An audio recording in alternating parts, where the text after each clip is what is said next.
देखिए ये आपका 2024 होगा क्वेश्चन ना, 5 है, रुक जाएगा, बाद देख लेना दे। हाँ 24 का क्वेश्चन है।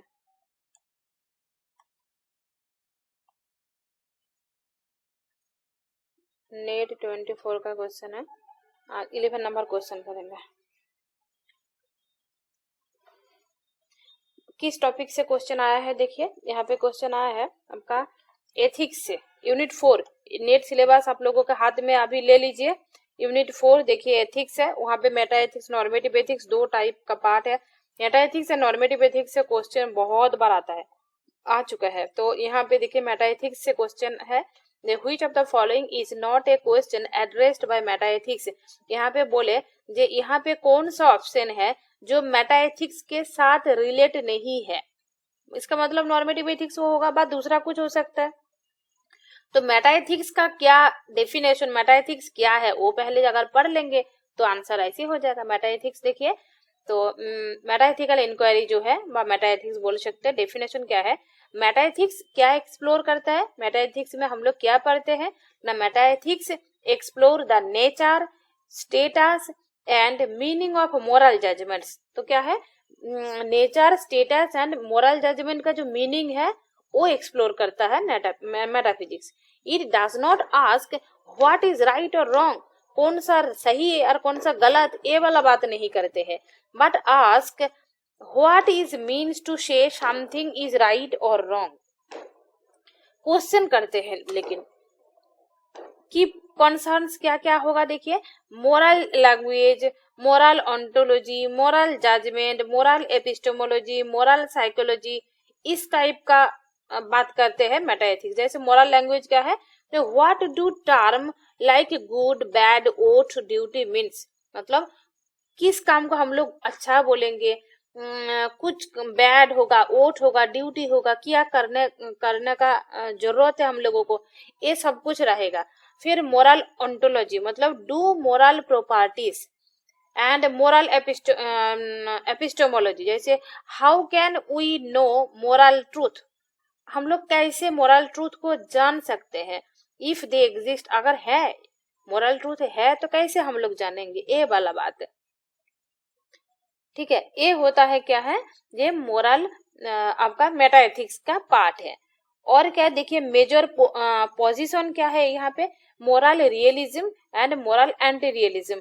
मोरल रियलिज्म जैसे moral fact exist independently of human belief, बोले जो मोरल जो फैक्ट बा मोरल नैतिकता जजमेंट वो इंडिपेंडेंटली है क्या, नहीं है। Moral facts exist independently of human belief, हम लोगों का मन में विश्वास में वो स्वाधीन के द्वारा मोरल फैक्ट है। एग्जाम्पल जैसे नेचुरलिज्म फिलोसोफर अगर क्वेश्चन पढ़े आ सकता है, वो होगा Moore. Utilitarianism also, naturalism and utilitarianism दो, और नॉन नेचुरलिज्म। तो यहाँ पे क्या है, मूर होगा आपका नेचुरलिज्म एंड यूटिलिटेरियनिज्म। तो मोरल रियलिज्म के अंदर क्या आता है, ये भी क्वेश्चन का पार्ट हो जाएगा। जब मोरल रियलिज्म का अंदर आता है naturalism and non naturalism. Naturalism दार्शनिक नेचुरलिस्ट कौन है, G Moore. Anti naturalism, moral realism, anti moral realism. Anti moral realism का अंदर कौन कौन पार्ट आता है, कॉग्निटिविज्म, नॉन कॉग्निटिविज्म किसके अंदर आता है, ये सब कुछ क्वेश्चन आएगा। ऐसे देखिए जब पढ़ेंगे ना, यहाँ पे एक क्वेश्चन पढ़ रहे हैं लेकिन यहाँ पे और भी 10-15 क्वेश्चन बन जाएगा। कैसे देखिए ऐसे क्वेश्चन आता है, meta ethics and normative ethics का फर्क क्या है। मेटा एथिक्स क्या पढ़े ना, meta ethics nature, status and meaning of moral judgement को हम लोग पढ़ सकते हैं। मेटा एथिक्स का पार्ट क्या क्या है देखिए, मेटा एथिक्स के में हम लोग पढ़ेंगे, अगर ऐसे क्वेश्चन आ सकता है, इमोटिविज्म नॉर्मेटिव एथिक्स का अंडर आता है ना, मेटा एथिक्स का अंडर आता है, तब क्या बोलना पड़ेगा, इमोटिविज्म मेटा एथिक्स के अंडर आता है। प्रेस्क्रिप्टिविज्म ये सब कुछ मेटा एथिक्स के अंडर आता है। Cognitivism, non cognitivism Meta ethics के अंडर आता है।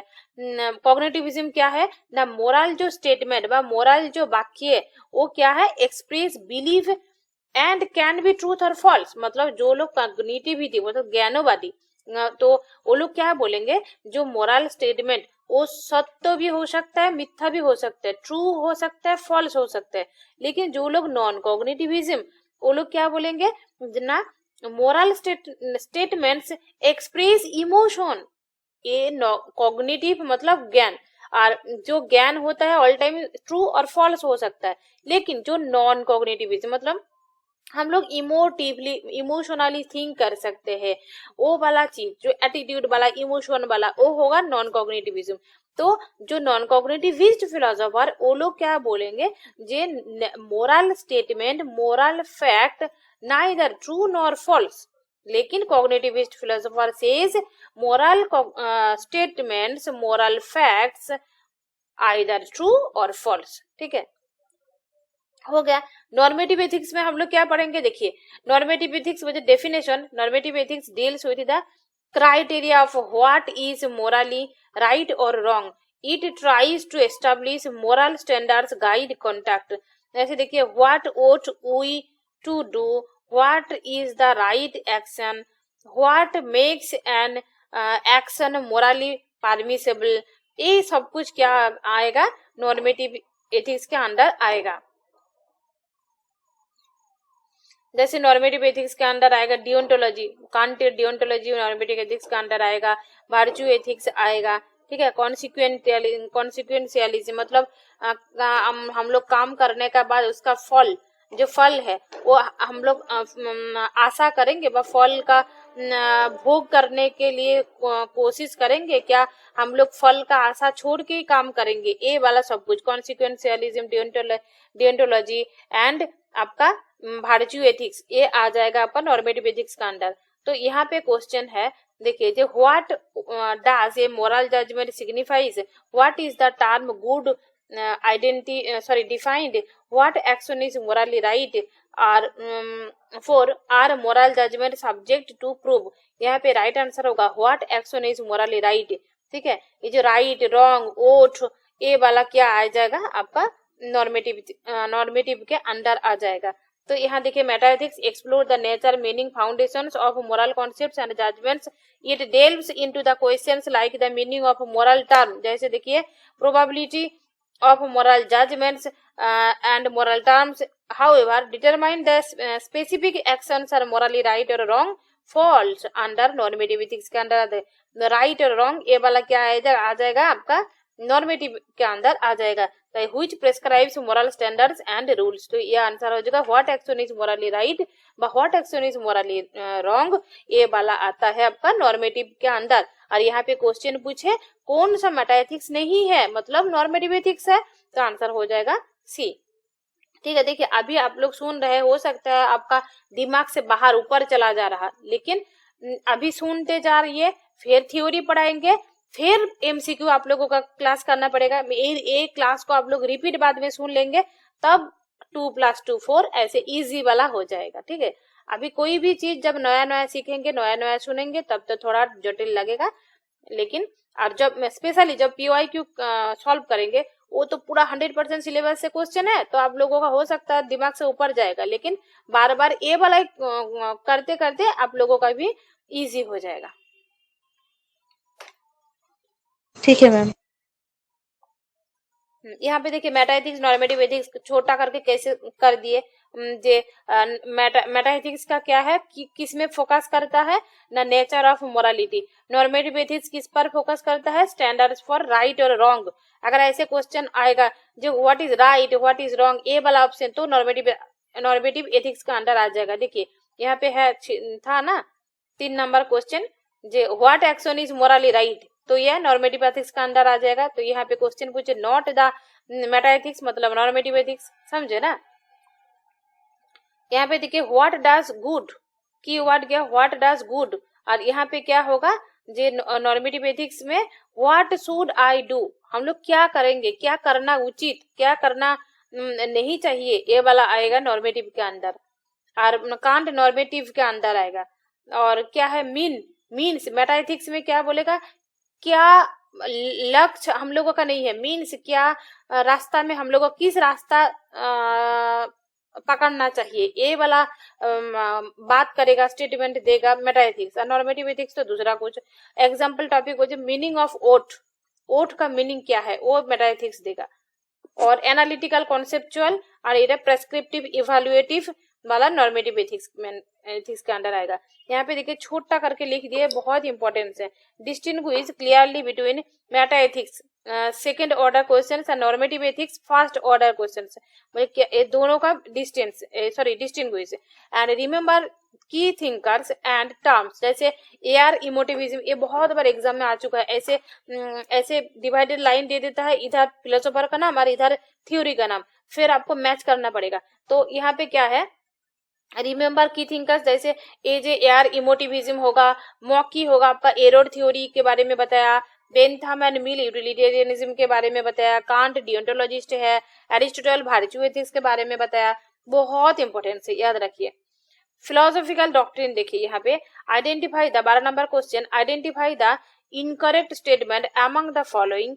यहाँ पे जो है देखिए, यहाँ पे जितना भी ऑप्शन है इसमें से इनकरेक्ट स्टेटमेंट कौन कौन सा है। According to Leibniz, our ideas of space, figure and motion originate from the mind itself, based on common sense, ना कि Spinoza posited that oath and extension are a distinct substance। Spinoza क्या thought, चिंता and extension, विस्तार, दोनों अलग अलग substance स्वीकार किए थे? नहीं, ऐसा कुछ नहीं किए थे, उन्होंने एक ही सब्सटेंस स्वीकार किए थे, वो है गॉड। गॉड का दो गुण है, दो क्वालिटी है, वो एक था थॉट और दूसरा का क्वालिटी था extension. Hegel asserted that concrete universal notion synthesizes opposites. Kant believed that all synthetic judgments provided genuine knowledge. Berkeley held that idea of soul can be derived from its action। ये वाला अभी देखिए यहाँ पे क्या है, Leibniz argued that space, figure, motion are innate ideas not derived from common sense। Leibniz ने क्या बताया था, कॉमन सेंस के बारे में, इनेट आइडिया के बारे में बताया था। फिर डेकार्त भी इनेट आइडिया के बारे में बताया था। लाइबनिज बताया था ऑल, मतलब सब कुछ इनेट आइडिया है, हम लोग जन्म से लेके सब कुछ लेके जन्म होता है, बाद में वो बाहर आता है, ठीक है। तो लाइबनिज क्या ये कॉमन सेंस के बारे में नहीं बताएगा, तो ये होगा गलत, राइट, गलत हो जाएगा। यहाँ पे क्या क्वेश्चन पूछे, इनकरेक्ट कौन सा, तो एक नंबर इनकरेक्ट हो गया। फिर 2 नंबर देखिए, स्पिनोजा मेंटेन्ड दैट थॉट और extension and attributes of single substance not separate substance. अभी बताया ना, according to Spinoza substance is one, that is God, and God has two attributes, one is extension and others is आपका thought. तो ये 2 है, तो एक भी गलत हो जाएगा। Option 3 statement D, they can't distinguish between synthetic a priori judgments which provide genuine knowledge। yes, बताया था। synthetic a posteriori judgment, not all synthetic judgments yield genuine knowledge। उन्होंने बताया था जे, यहाँ ऑप्शन देखिए, can't believe that all synthetic judgments provides genuine knowledge। all synthetic judgment provides knowledge, नहीं होगा। क्यों, देखिए बोले, उन्होंने बताया था जे जो सिंथेटिक ए प्रियोरी जजमेंट वही सही होगा, सिंथेटिक ए पोस्टेरियोरी ऑल टाइम सही नहीं होगा, ऑल टाइम जेन्युइन नॉलेज नहीं देगा। तो इसलिए Kant distinguish between synthetic a priori and synthetic a posteriori, लेकिन ए पोस्टेरियोरी के ऑल टाइम जेन्युइन नॉलेज नहीं बताया था। तो इसलिए राइट आंसर हो जाएगा ए बी डी। कैसे होगा, डी तो यहाँ पे है। Can't believe that all synthetic judgments provides genuine knowledge। Berkeley held that the idea of soul can be derived from its action। हाँ ठीक ही है, ए वाला सही है। तो ए बी एंड डी होगा। Hegel asserted concrete universal notion synthesizes opposites, ये तो सही है। तो ए बी एंड डी, ये आंसर हो जाएगा आपका इनकरेक्ट। तो इसलिए इनकरेक्ट ही पूछे तो राइट आंसर हो जाएगा आपका option C, A B D. फिर नेक्स्ट क्वेश्चन देखिए, कंसीडर द फॉलोइंग स्टेटमेंट, मतलब इन हॉब्स थ्योरी, हॉब्स कहाँ से क्वेश्चन पूछे, ए फिर आपका सोशल पॉलिटिकल फिलोसफी से क्वेश्चन पूछे, western social political philosophy unit 8। देखिए आप लोग सिलेबस निकालिए। तो in Hobbes theory the social contract gives rise to both society and the state. Locke proposed two contracts, one establishing society and another forming the government. Both Locke and Rousseau viewed the state as an organism. D. Hobbes is associated with the rationalist tradition in political philosophy. यहाँ पे question आपको select करना पड़ेगा. Question consider the following statements. अच्छा, कौन सा correct question full, मेरा लगा है क्वेश्चन और कुछ था, डिलीट हो गया. कंसीडर द फॉलोइंग स्टेटमेंट, कौन सा राइट और रॉन्ग ऐसा कुछ था. ओके, यहाँ पे देखते हैं.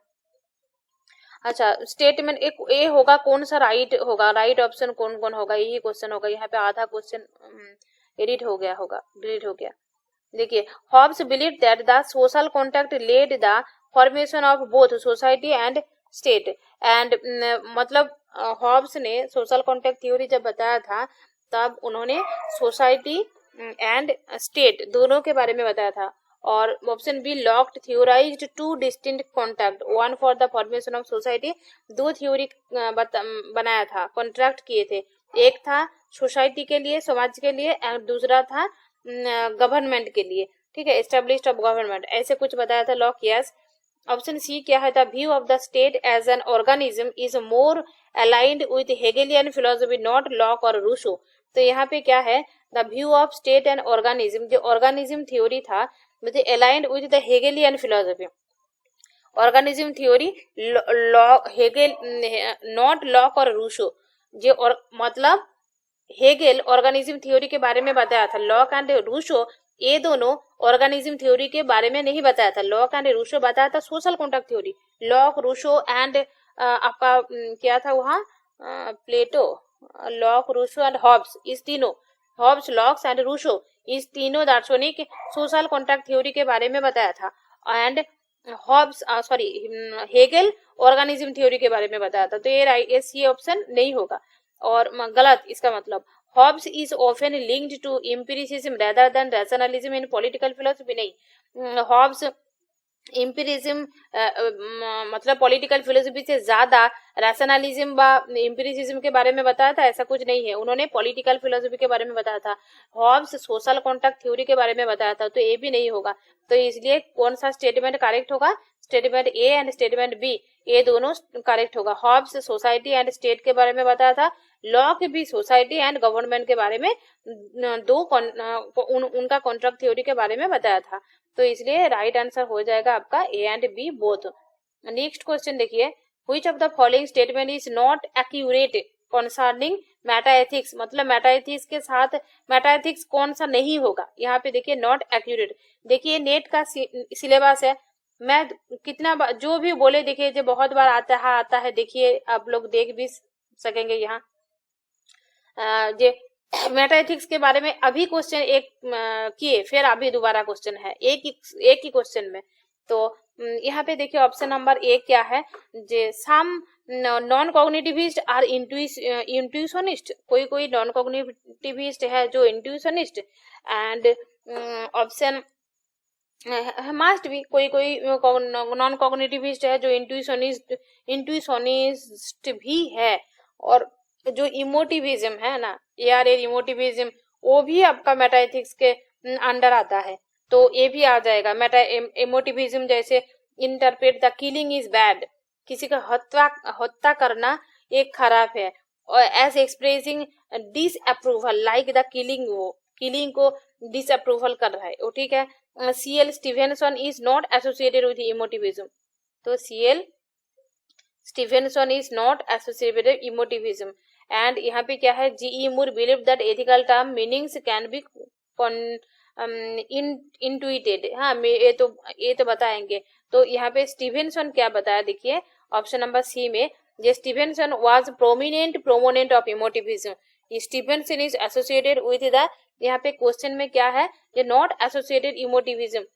एआर एंड स्टीवेंसन ये दोनों ही इमोटिविज्म के बारे में बताया था. लेकिन यहाँ पे क्वेश्चन में ऑप्शन में है जे स्टीवेंसन इमोटिविज्म नहीं से, नॉट एसोसिएटेड, इमोटिविज्म के साथ एसोसिएट अर्थात संयोग नहीं था, लेकिन संयोग था.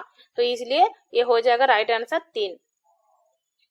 अच्छा, कॉग्निटिविज्म नॉन कॉग्निटिविज्म के बारे में बार बार क्वेश्चन में दे रहा है, तो और इमोटिविज्म सॉरी मेटाएथिक्स एंड नॉर्मेटिव एथिक्स अच्छा से पढ़िए, कौन सा मेटाएथिक्स के अंडर आता है, कौन सा आपका नॉर्मेटिव एथिक्स के अंडर आएगा, कौन सा दार्शनिक कौन कौन किस किस दार्शनिक कॉग्निटिविस्ट होगा, किस किस दार्शनिक नॉन कॉग्निटिविस्ट होगा, किस किस दार्शनिक यूटिलिटेरियनिज्म के स्वीकार करेगा, कौन कौन दार्शनिक डियोंटोलॉजिस्ट होगा, कौन सा होगा कॉन्सिक्वेंशियलिज्म होगा, ये सब कुछ आप लोगों का ध्यान रखना पड़ेगा। प्रीवियस ईयर जब बार बार सॉल्व करेंगे ना, तब आप लोगों का भी पता चल जाएगा कौन सा क्वेश्चन बार बार आता है, और वही टॉपिक को हम लोग अच्छा से पढ़ेंगे। देखिए मैं मिडिल में आप लोगों को ये प्रीवियस ईयर क्वेश्चन कराएंगे, इसलिए आप लोग जब थ्योरी पढ़ेंगे ना, आप लोगों का भी पता चल जाएगा कौन सा थ्योरी ज्यादा पढ़ेंगे, कौन सा थ्योरी छोड़ देंगे तब भी चलेगा। नॉन कॉग्निटिविस्ट एंड कॉग्निटिविस्ट देखिए, अच्छा अभी बताया ना, कॉग्निटिविस्ट जो लोग है वो लोग बोलेंगे जब मोरल स्टेटमेंट क्या होगा, ट्रू और फॉल्स होगा, और नॉन कॉग्निटिविस्ट जो लोग बोलेगा ना, नॉन कॉग्निटिविस्ट जब मोरल स्टेटमेंट ट्रू और फैक्ट नहीं होगा, वो बिलीव के ऊपर डिपेंड करेगा, वो माइंड के ऊपर डिपेंड करेगा, ऐसे कुछ बोलेंगे। और यहाँ पे देखिए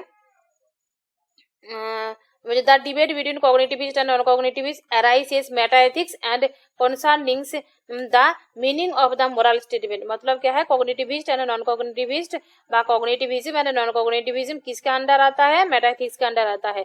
ये लोग किसके बारे में बात करता है, the meaning of moral statement के बारे में बात करता है, मीनिंग ऑफ मोरल स्टेटमेंट्स के बारे में बात करता है। और नॉन कॉग्निटिविस्ट क्या होगा, क्लेम क्या होगा, मोरल स्टेटमेंट मतलब स्टीलिंग इज रॉन्ग, हाँ चोरी करना रॉन्ग है, express the propositions that can be true और फॉल्स, बोले ये चोरी करना गलत है, ये सत्य भी हो सकता है मिथ्या भी होगा, ये कौन लोग बताएगा, कॉग्निटिविस्ट लोग बताएगा। Moral language is true value, truth value, truth value मतलब ट्रू और फॉल्स, दो इसमें से कोई भी एक चीज होगा वो उनको हम लोग बोलती है जो ट्रू वैल्यू, तो इसलिए नॉन कॉग्निटिविस्ट होगा आपका ट्रू वैल्यू, ट्रूथ वैल्यू रहेगा। नॉन कॉग्निटिविस्ट लोग बताएंगे जे moral language has truth value, moral judgments are believe about moral fact, moral जो जजमेंट है, मोरल जो स्टेटमेंट होगा क्या होगा, बिलीव करेगा about the moral fact, moral fact के बारे में बिलीव करेगा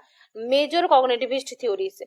और मोरल रियलिज्म कौन लोग होगा ना, मोरल फैक्ट्स एग्जिस्ट इंडिपेंडेंटली, जो लोग मोरल रियलिज्म, देखिए कॉग्निटिविज्म भी तीन चार टाइप है, जैसे मोरल रियलिज्म, आपका नेचुरलिज्म, नॉन नेचुरलिज्म एंड सब्जेक्टिविज्म, तो एक इसमें आ जाएगा कॉग्निटिविस्ट का अंडर आ जाएगा, कॉग्निटिविस्ट का अंडर आ जाएगा मोरल रियलिज्म।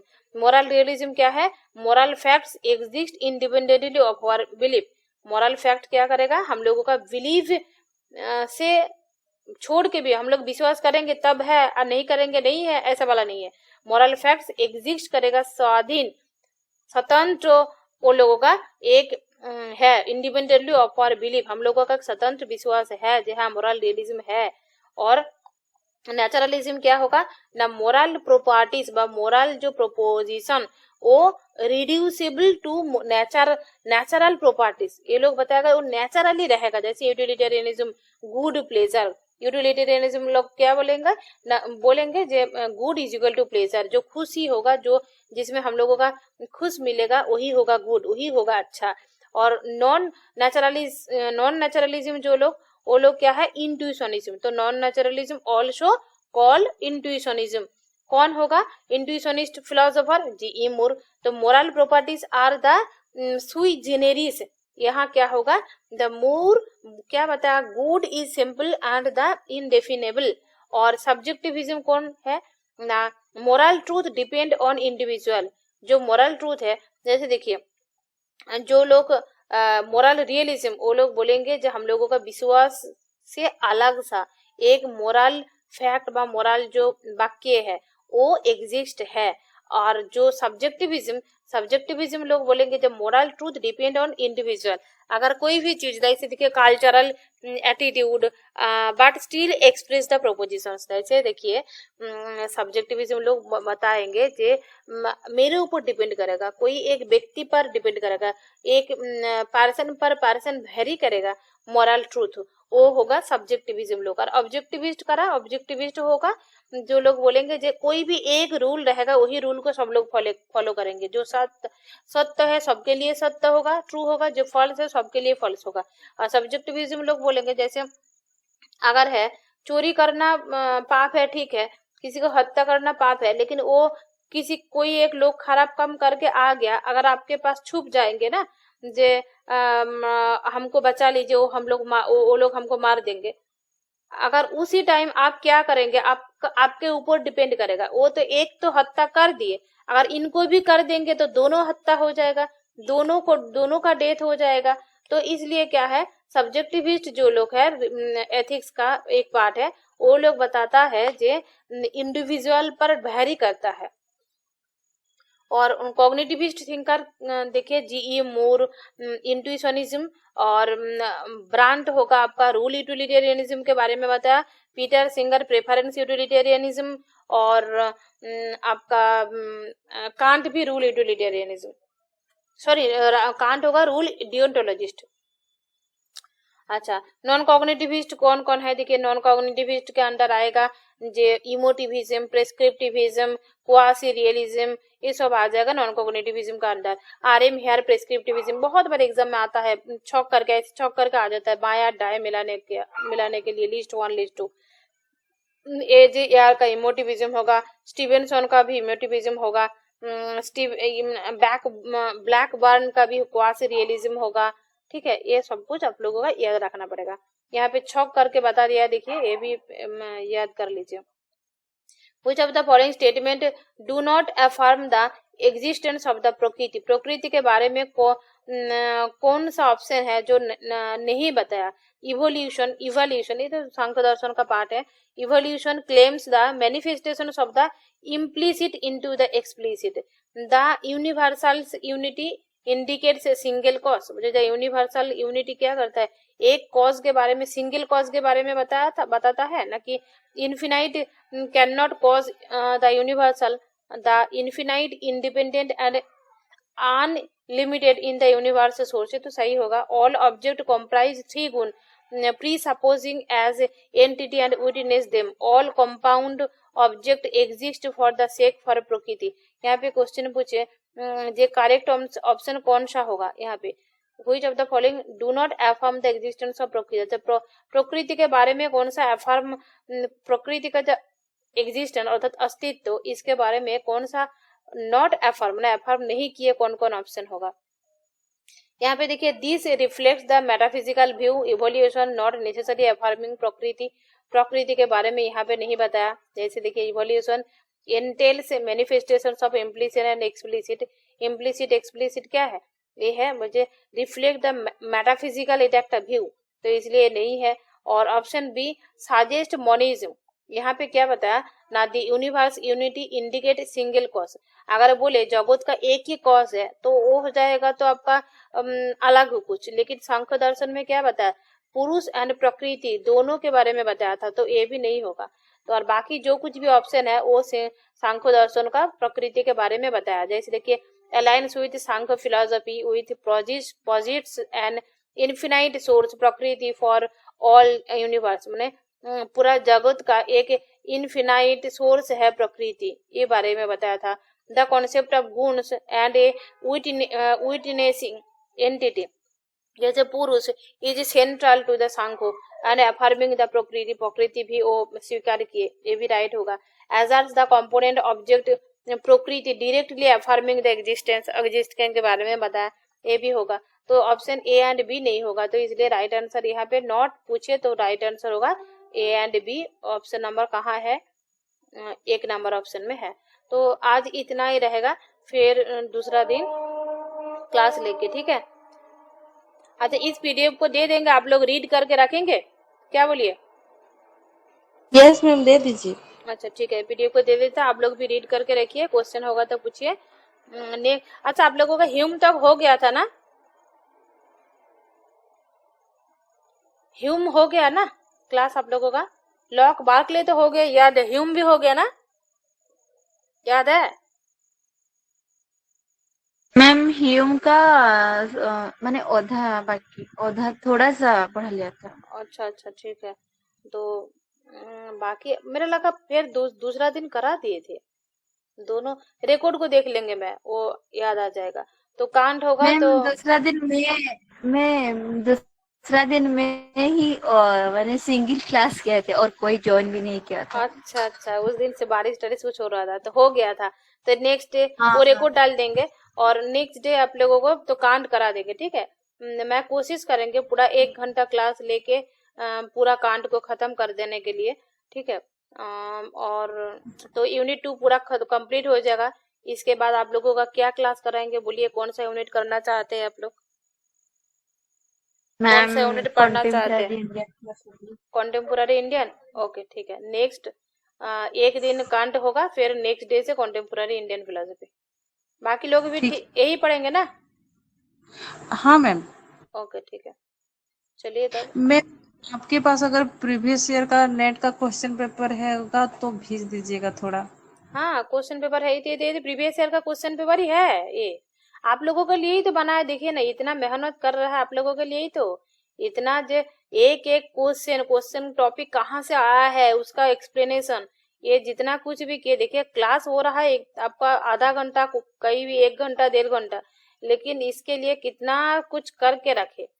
ये आप लोगों को ढूंढने जाएंगे तो पागल हो जाएंगे। तो आप लोगों को मुंह में दे देंगे और आप लोगों का खाना है, बस पढ़ना है।